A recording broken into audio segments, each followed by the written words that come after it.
Hey guys, this is General Ben. Today we were going to be doing a Go Witch attack. It is done by IMZ. He's a long-standing member of our clan, so shout out to him and thank you for being such a wonderful clan mate.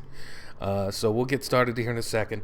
But I wanted to put this up because it's a crab style base and we just don't have any of those on the site yet. And as you can see, he's our number 5, I believe, and this is number 7 there. This is their number 7. So even if you've got a guy that you got to have hit a little bit lower just to get the extra 3 stars instead of just 2, go ahead and do it. It's a smart thing to do. So here we go. He starts off coming from the north with his golems. He's got 1 in his CC and 2 in his pocket. So he drops those at the basically the 12 o'clock position.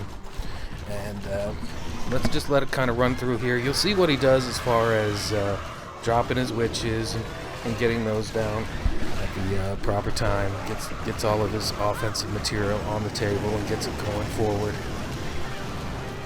And of course, as always, you got to pay attention to spell placement. You see he uses EQs, 4 EQs, not my personal favorite.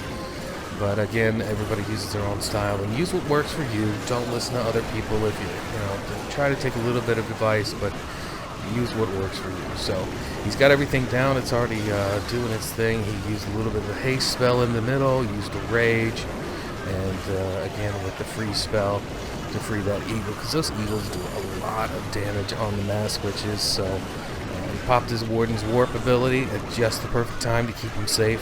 Personally, I usually use the Warp ability after the eagle has fired, and just as it's about to hit everything, then I'll hit my Warp ability, and that's how I do it. But again, it just works itself out really, really well. This crab style base is really open. It's not by any means a max th11, but it's a good little base. I want to point out also the jump spell that he does at the 5 o'clock position. It works just perfectly. He gets all of his stuff going in the right direction as far as his witches and his skeletons, and keeping them open and giving them an open lane to work with, because what happens when everything gets all clogged up? Everything dies if they're witches. So right about this point, it's already over. The only thing he's got left is a whiz tower for defense, and that's pretty much it.